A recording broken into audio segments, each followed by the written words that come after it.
This is the review for the On1 Planet X Free Ranger. Carbon frame, carbon forks, adventure bike. Grode, as I like to call it. So I'm a month on now for having this bike and it is seeing absolutely fine. There's a few little niggles that I'd like to sort out, but that's only personal niggles, nothing wrong with the bike.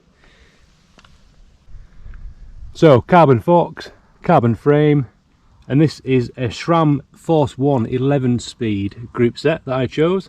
It's an 1142 cassette, and this SRAM setup is double tap. So the double tap system works with a single click for a downshift and then all the way through for the upshift. Something that I didn't know before I purchased this bike. And as you can see already, with the flared bars, your levers take a little bit of a bashing on the walls. So I ordered this bike pretty much standard. The only thing I changed was the flared bars and the tyres, I think. Or no, I lie. I left the tyres as standard, which are the Vittoria Trail Tech. The wheels are the Fulcrum disc clincher wheels. They're a centre lock, so there's no lever basically. You just have to carry an Allen key. They are tubeless ready. There's the centre lock there, but they do come with tubes in, so you'd have to set them up yourself.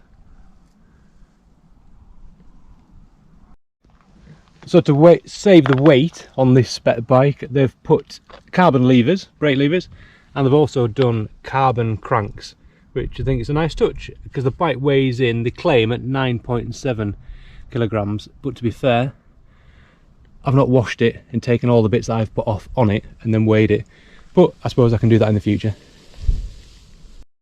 This model comes as standard with the San Marco Monza saddle, which at the moment is a no-frill saddle for me, which seems to be fine. It just looks a bit flat for my derriere, so that may get changed sometime in the future.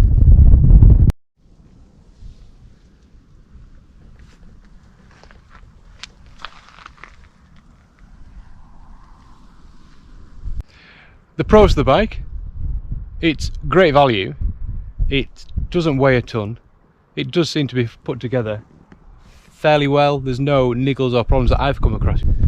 So another one of the pros is the tyre clearance front and back. I've got a set of mudguards to go on this bike, which I think I'm actually going to send back because I'm probably not going to use them, but there is bags of clearance.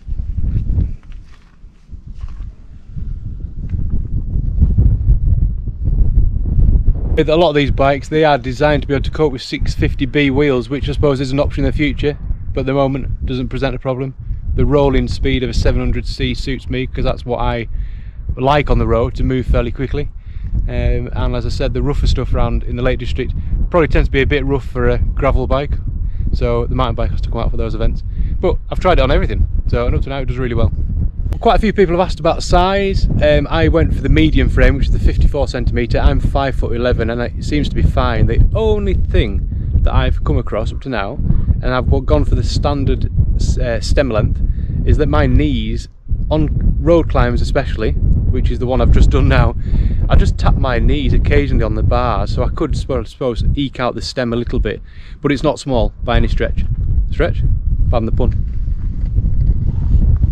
I think my only niggle, which is barely a niggle I suppose, and it's just the layup I would suspect of the carbon, that out of the saddle it just doesn't climb as well as I would like.